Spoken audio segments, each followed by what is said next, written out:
ہم نے یہ کور کمانڈر کے گھر میں حملہ کیا، اور وہاں جا کے یہ بھی سننے ہیں، ذرا سنیں بات، کہ وہاں جو کاغذات جو سیکرٹ فائلز پڑی تھی ان کو کسی طرح آگ لگانی تھی یا کیا کرنا تھا۔ یہ عمران خان کہہ رہا ہے کہ فوجی انسٹالیشنز کے اوپر اٹیک کرو، اور ادھر پھر کوئی سیکرٹ فائلز، یہ بھی کہیں 164 کے بیان لکھوانے کی کوشش ہو رہی ہے ان لوگوں سے، میجسٹریٹ کے سامنے جا کے کہے کہ جی عمران خان نے مجھے بھیجا تھا وہاں، اور آگ بھی لگانے کو، اور پھر وہ کوئی فائلیں بھی جلانے کو۔ اب میں جو یہ کرنے کی کوشش کر رہے ہیں، میرا آپ سے سوال ہے، پہلی چیز کہ کیا یہ پبلک مان جائے گی اس کو کہ عمران خان چاہے گا کہ فوجی نہتے شہریوں سے فوج کے اوپر اٹیک کروائے گا عمران خان؟ یا تو چلیں یہ کہنا بغاوت کا مطلب ہوتا ہے کہ بندوقوں سے اٹیک ہوتا ہے، سول وار میں دونوں طرف بندوقیں ہوتی ہیں، آپ سول وار کی بات کر رہے ہیں نا، بغاوت کیا؟ اپنی فوج کے خلاف اگر عمران خان کرے گا تو وہ کوئی عورتیں جن کو پکڑا ہوا ہے، کیا وہ عورتیں جائیں گی وہاں، اور وہاں نوجوان جائیں گے جن کے پاس کوئی ہتھیار نہیں ہوں گے، وہ جا کے اٹیک کریں گے فوج کو؟ کوئی یہ عقل ہے؟ یہ کیا یہ لوگ مان لیں گے یہ؟ اور پھر بیان یہ دے رہے ہیں کہ کوئی کاغذات وہاں، کوئی میں نے ملک کی سیکرٹس کے اوپر کوئی کچھ کرنا تھا، یعنی میں نے کوئی ان کی سیکرٹ فائلز کوئی جلانی تھی یا کیا کرنی تھی۔ عمران خان کا جینا مرنا پاکستان میں، اس کی کوئی باہر نہ پراپرٹیز ہے، نہ پیسہ ہے، نہ بینک اکاؤنٹس ہیں۔ کیا وہ جس ملک کے اندر جینا مرنا چاہے گا، وہ چاہے گا کہ اس ملک کی فوج تباہ ہو جائے؟ اور جب کہ اس کو پتہ ہے کہ ساتھ والا جو ہمارا ہمسایہ ہے، اس کے اندر جو RSS کی آئیڈیالوجی ہے، جو ان کا نظریہ ہے، وہ پاکستان کو تسلیم ہی نہیں کرتے، وہ جو مسلمانوں پہ ظلم کر رہے ہیں وہاں ہندوستان میں، تو ان کی تو پوری آئیڈیالوجی ہے اس چیز پہ، وہ تو پیچھے دیکھتے ہیں کہ جب سے مسلمان آئے ہماری ہندوستان کی تباہی ہوئی ہے، وہ تو ہمیں سارا ذمہ دار، ہر بری چیز کا ذمہ دار وہ مسلمانوں کو اور پھر پاکستانیوں کو ٹھہراتے ہیں۔ تو کیا عمران خان جو ایک آزاد انسان ہے، وہ چاہے گا کہ اپنی فوج کمزور ہو جائے؟ اور فوج کمزور ہونے کا مطلب کہ ملک پھر ٹوٹ جائے، کیونکہ اتنا بڑا جو ہمارا ہمسایہ جو مضبوط ہوتا جا رہا ہے، تو ان کے تو آپ تھنک ٹینکس میں دیکھیں، ان کے تو تھنک ٹینک کہتے ہیں کہ پاکستان کو 3 حصے میں کر دو۔ سو پہلے تو یہ جو 164 کا بیان ہے، یہ اگر لکھوا بھی لیں گے لوگوں سے، کیا یہ قوم مان جائے گی؟ کیا 9 مئی کا قوم مان گئی ہے کہ یہ عمران خان نے ساری سازش کی تھی؟ یعنی اپنے اوپر یہ حملہ کروایا پہلے کمانڈو سے، اور اپنے آپ کو پھر اس نے جیل میں ڈلوایا، اور پھر وہ سارا پلان کے تحت اس نے فوج کے اوپر حملہ کروا دی۔ کیا یہ قوم مان گئی ہے؟ یہ جو سازش ہے، بغاوت ہے، یہ قوم مان گئی ہے کہ عمران خان بہت بڑا غدار ہے؟ اور اگر آپ نے چیک کرنا ہے تو اوپینین پولز دیکھ لیں، سرویز اٹھا کے دیکھ لیں، کوئی سروے اٹھا کے دیکھ لیں، دکانوں میں نکل جائیں، بازاروں میں پوچھیں کہ کیا یہ واقعی عمران خان نے بغاوت کی تھی؟ اور میں آپ کو اس لیے یہ کہہ رہا ہوں کہ دیکھیں، جو پبلک اوپینین ہے وہ اس طرح کنٹرول نہیں ہو سکتا۔ آپ پروپیگنڈا سے پبلک اوپینین کو نہیں کنٹرول کر سکتے کہ یہ اگر 164 کا بیان آ بھی جائے گا، عمران خان کو جیل میں بھی ڈال دیں گے، سزا بھی دلوا دیں اس کو، سالوں میں جیل میں رکھ لیں، کیا قوم مان جائے گی اس کو؟ کیا دنیا مان جائے گی؟ کیا جو بیرون ملک پاکستانی ہمارا سب سے بڑا اثاثہ بیٹھا ہوا ہے، 1 کروڑ پاکستانی باہر بیٹھا ہوا ہے، جن کی دولت سارے 25 کروڑ پاکستانیوں سے زیادہ ہے، اور وہی پھر سے میں کہتا ہوں، جب انشاءاللہ اس ملک کو ہم اٹھائیں گے ایک دن، تو وہ ان کی انویسٹمنٹ آئے گی جو بچائے گی شروع میں پاکستان کو، اور پھر دنیا سے انویسٹمنٹ آئے گی۔ تو میں ایک تو یہ کہنا چاہتا تھا کہ یہ اور کئی لوگوں کے اوپر تشدد کیا گیا ہے، بری طرح تشدد کیا گیا، اور صرف یہ بیان دلوانے کے لیے۔ اس کے علاوہ جو ہمارے سینئر لوگوں کو رکھا ہوا ہے جیلوں کے اندر ابھی تک، ان سے صرف وہ کہ جی بس بیٹھ کے کہہ دے کہ میں تحریک انصاف چھوڑ رہا ہوں۔ پھر ایک اور سازش چل رہی ہے، وہ کیا ہے؟ سازش یہ ہے جی کہ ہمارے اندر لوگ چھوڑے ہوئے ہیں، ہماری اپنی پارٹی کے، اور وہ جو جن کو انہوں نے توڑ لیا، جن کو انہوں نے کہلوا دیا کہ جی اب تو عمران خان کے اوپر کانٹا ڈال گیا، اس نے تو آنا نہیں ہے، تو وہی لوگ جا کے ہمارے لوگوں کو، جو ہمارے ٹکٹ ہولڈرز ہیں پنجاب میں، یا جو ہمارے ایکس ایم پیز ہیں، ان کو جا کے کہہ رہے ہیں کہ جی اب عمران خان نے تو آنا نہیں ہے، اس کے اوپر تو فیصلہ ہو گیا کہ اس کے اوپر تو ہم نے کانٹا ڈال دیا، تو اس نے آنا نہیں ہے، پارٹی بھی ختم ہو جائے گی اب. تو اس لیے بہتر یہ ہے کہ آپ ایک اور کسی یا یہ جو پی ڈی ایم کی پارٹیز میں چلے جائیں یا جو بھی ہم نے نئی کوئی پارٹی بنائی اس کے ساتھ چلے جائیں. یہ ایک پروپیگنڈا چل رہا ہے ہمارے لوگوں کو. لیکن میں آج سوال پوچھتا ہوں کہ کیوں نہیں پارٹی ٹوٹ رہی؟ کیوں نہیں وہ لوگ جن کے گھروں پہ حملے ہو رہے ہیں، ان کے بیوی بچوں کے اوپر حملے، ان کو بھی نہیں بخش رہے، ان کے بہنیں، ان کے رشتہ دار، ان کے بزنسز، ان کو نہیں بخشا جا رہا؟ وہ ہو رہا ہے پاکستان میں جو میں کبھی بھی نہیں سوچتا تھا کہ ہماری ملک میں ہو سکتا ہے. نہ کوئی ہماری روایتوں کی کوئی فکر کرتا ہے، نہ جو ہمارا دین جو نبی صلی اللہ علیہ وسلم کی سنت تھی، حکم دیتے تھے کہ جنگ پہ جاؤ تو عورتیں بچے بوڑھوں کو، آپ نے دشمنوں کے عورتیں بچے بوڑھوں کو ہاتھ نہیں لگانا. یہاں نہ بوڑھے دیکھے جاتے ہیں، ماں باپ نہ دیکھے جاتے ہیں، نہ بچے دیکھے جاتے ہیں، نہ عورتیں.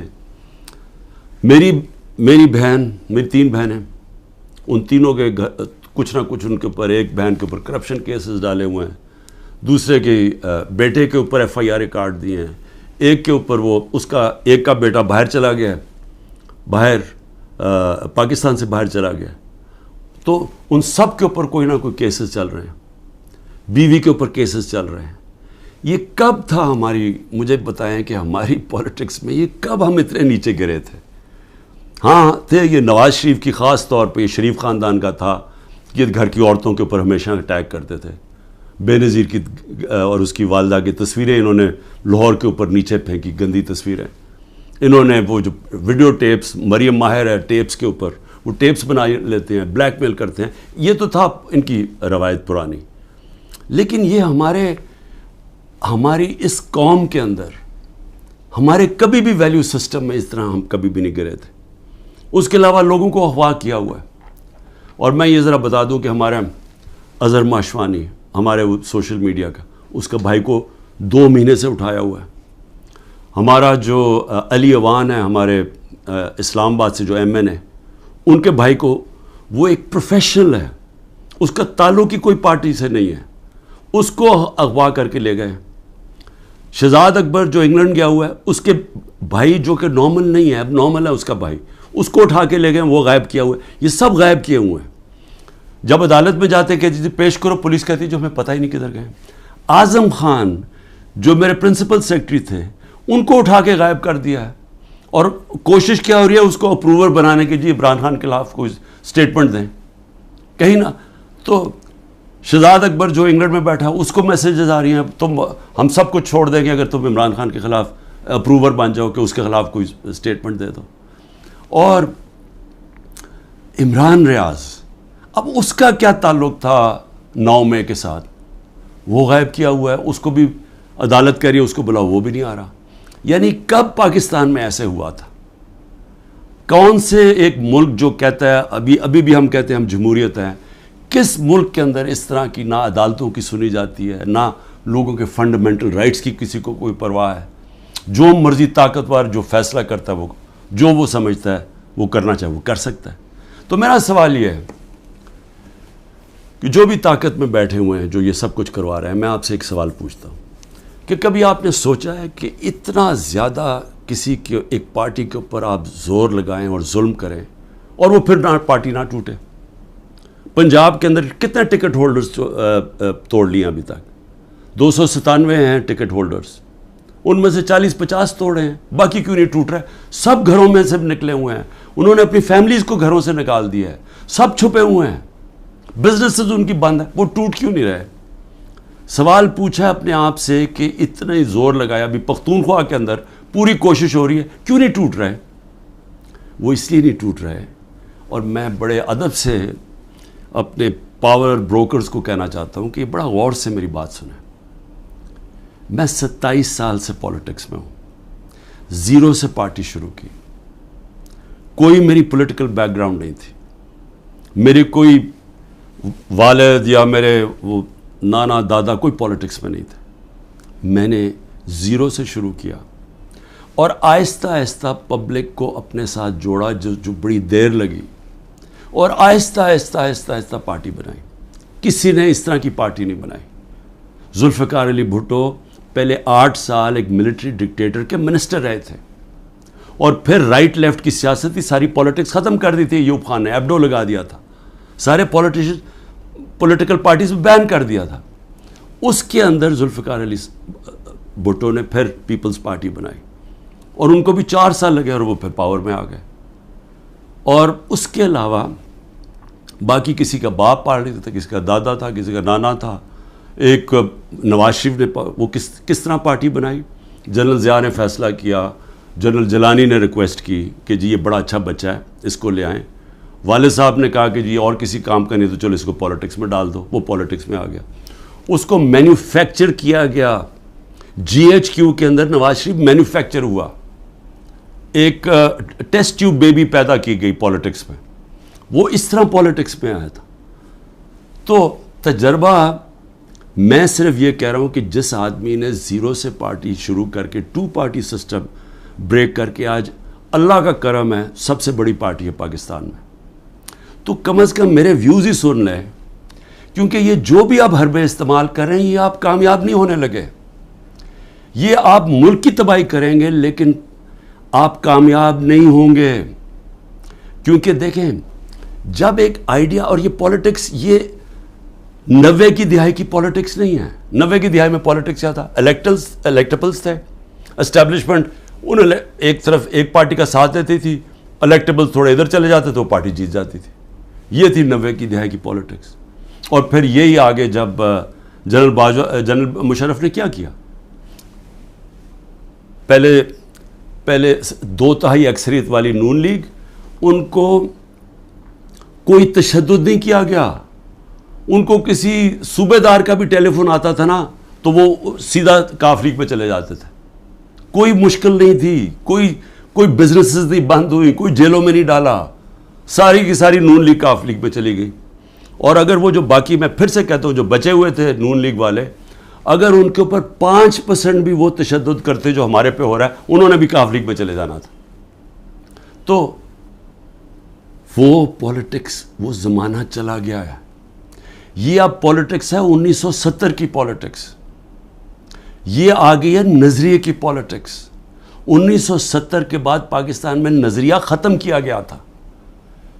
جنرل ضیاء الحق نے نان پارٹی بیس الیکشن کروا کے نظریہ ختم کر دیا تھا. وہ جو 1970 کے اندر جو نظریاتی پولیٹکس تھی، اس نے سارے پرانے پولیٹیکل ہاؤسز کو اڑا دیا. ویسٹ پاکستان میں ذوالفقار علی بھٹو نے، اور ایسٹ پاکستان میں مجیب الرحمان نے. صرف نظریہ جیتا تھا. یہ آ گئی ہے نظریاتی پولیٹکس. یہ جو ہمارے لوگ ہیں وہ اتنی مشکلات کے بغیر کیوں نہیں چھوڑ رہے؟ کہ ان کو پتہ ہے کہ جب وہ چھوڑیں گے ان کی پولیٹکس ختم ہو جائے گی. ان کو پتہ ہے کہ ووٹر جو نیچے بیٹھا ہوا ہے، وہ ووٹر کہہ رہا ہے کہ اگر آپ نے تحریک انصاف کے ٹکٹ کے اوپر نہ لڑے ہم آپ کو ووٹ نہیں دیں گے. وہ لوگ کہہ رہے ہیں جن کے اپنے ووٹ بینکس ہیں، ان کا اپنا ووٹ بینک کہہ رہا ہے کہ آپ کو صرف ہم تب جتائیں گے جب آپ تحریک انصاف پہ کھڑے ہوں گے. تو قوم کے دل تو اللہ کے ہاتھ میں ہے. اللہ جب لوگوں کے دل بدل دیتا ہے تو انگریزی میں پھر فریز آ جاتا ہے کہ an idea whose time has come. No number of armies can destroy an idea whose time has come. جتنی مرضی فوجیں ہوں، وہ جب ایک نظریے کا وقت جو اللہ ڈالتا ہے دلوں میں، جب وہ آ جاتا ہے آپ کچھ نہیں کر سکتے. آپ جو بھی کریں گے وہ بیک فائر کرے گا. 14 مہینے سے کوشش کیا جا رہا ہے کہ نظریہ کو ختم کرنے کا، اور 14 مہینے سے کوئی سروے کروا لیں، آپ کو بار بار ایک ہی رزلٹ آئے گا کہ لوگ اور زیادہ تحریک انصاف کے ساتھ آ گئے. اس لیے میری ریکویسٹ یہ ہے کہ یہ پولیٹیکل انجینئر سے ملک کو تباہ کر رہے ہیں. اس وقت ضرورت ملک کو پولیٹیکل سٹیبلٹی کی ہے. پولیٹیکل انجینئرنگ کے جی سارے بندر بانٹ کر دو، یہ چھوٹے چھوٹوں کو کسی کو یہ دے دو اور سیٹیں بانٹ دو پارٹیز کے بیچ میں تھوڑی تھوڑی، اور اپنے بھی لوگوں کو، اور پھر الیکشن کمیشن کے ساتھ دھاندلی کر کے جتا دو. یہ ملک کو ڈی سٹیبلائز کرے گا، یہ سٹیبلٹی نہیں لے کے آئے گا. اس میں بجائے سیاسی استحکام آنے پہ، جس کی وجہ سے معاشی طور پہ استحکام آئے گا، یہ الٹا ہو جائے گا.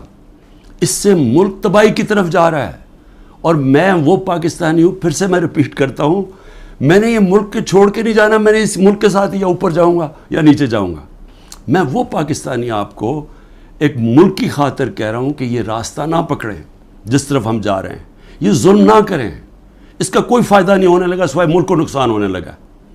اور یہ اگر خیال ہے اب تک آپ کا کہ میں اس پریشر میں آ جاؤں گا، یہ جو 180 کیسز ہیں 200 کر دیں، کیسز جیل میں ڈال دیں، ڈسکوالیفائی کر دیں، اس سے مجھے کوئی فرق نہیں پڑے گا، کیونکہ میں نے تو جو بھی ہوگا میں تو اپنے نظریے کے ساتھ کھڑا ہوں. لیکن یہ انجینئرنگ سے ملک کو وہ نقصان ہوگا جو ہماری معیشت کوئی بھی نہیں سنبھال سکے گا، اور وہ سب کے ہاتھ سے نکل جائے گی. تو ابھی بھی میں آخر میں یہ کہنا چاہتا ہوں کہ اگر یہ کہا جا رہا ہے جی کہ لیول پلینگ فیلڈ تب ہوگی جب نواز شریف آ جائے گا، تو ساروں کی تو کرپشن کیسز ختم کر دیے ہیں، تو رہ کیا گیا؟ تو اس کو بلا لیں واپس. وہ کیوں نہیں آ رہا پاکستان؟ چوری کر کے جیل کی سزا، جیل کی 10 سال کی سزا ملی ہوئی ہے، وہ اپنی کہتا ہے جی میری طبیعت نہیں ٹھیک، میں نے مر جانا ہے اگر مجھے برطانیہ نہ بھیجا، اس کو باہر بھیج دیا. یہ پرائم منسٹر نے عدالت میں ایفیڈیوٹ دیا اور ابھی تک کوئی ایکشن نہیں لیا، اور وہ وہاں بیٹھا ہوا اور وہاں جا کے پالیٹکس کر رہا ہے اور آرام سے زندگی انجوائے کر رہا ہے، انتظار کر رہا ہے کہ جب تک عمران خان جیل میں نہیں جاتا، پی ٹی آئی ختم نہیں ہوتی، وہ آتا نہیں. میں کہتا ہوں اس کو واپس بلا لیں، کیونکہ معاف تو ساروں کو کر ہی دیا ہے، اب تو کوئی کرپشن ایشو ہی نہیں گیا. اور میں صرف یہ کہتا ہوں کہ صرف یہ میرا ایک چیلنج ہے کہ جس حلقے سے بھی وہ کھڑا ہوگا میں اس حلقے سے کھڑا ہوتا ہوں، اور میں کوئی کیمپین بھی نہیں کروں گا. یہ ڈر ہے نا کہ عمران کو جیل میں ڈال دو، میں کیمپین بھی نہیں کرتا. لیکن میں آج آپ کو پاکستان کی عوام کی فیلنگ بتا رہا ہوں کہ یہ ملک بدل چکا ہے. یہ ملک کبھی بھی اس طرح کے لوگوں کو اب ووٹ نہیں دے گا. قوم کو سوشل میڈیا نے بدل دیا ہے، بچے کے اندر شعور آ گیا ہے. وہ چلے گئے دن جب جس کے اوپر شفقت کا ہاتھ اسٹیبلشمنٹ پہ آتا تھا وہ جیت جاتا تھا. یہ آپ کو پچھلی جولائی کے اندر جب پنجاب کے الیکشنز ہوئے پتہ چل جانا چاہیے تھا کہ لوگوں کی موڈ کدھر جا رہی ہے. وہ اگر جولائی میں پورے جو اسٹیبلشمنٹ کی پوری مدد کیے بغیر کے ساتھ، اس کے باوجود الیکشن کمیشن کی پوری مدد، اگر اس کے باوجود ہار گئے تو اب کیا ہوگا ان کے ساتھ؟ تو اس لیے ان لوگوں کو جو اپنی اب سیاسی موت دیکھ رہے ہیں اور جو اسٹیبلشمنٹ کے پیچھے چھپ رہے ہیں، جن کو کوئی فکر نہیں ہے کہ ملک کو کیا ہوتا ہے، کیونکہ ان کے پیسے باہر پڑے ہیں، ان کے تو ڈالرز میں پیسے پڑے ہوئے ہیں، ان کو تو فرق نہیں پڑنا. تو یہ آڑ لے کے بیٹھے ہوئے ہیں کہ ہمیں اسٹیبلشمنٹ کسی طرح پی ٹی آئی کو ختم کرے، تاکہ جناب یہ ان کے پھر جو 30 سال سے پیسہ کھا رہے ہیں ملک کا اور باہر بھیج رہے ہیں، یہ اپنے وہ دھندے پہ لگ جائیں. یہ ان کی ہے. لیکن جن لوگوں کا جینا مرنا پاکستان میں ہے، ان کو تو سوچنا چاہیے کہ یہ تباہی کی طرف ملک کو نہ لے کے جائیں. پاکستان زندہ باد.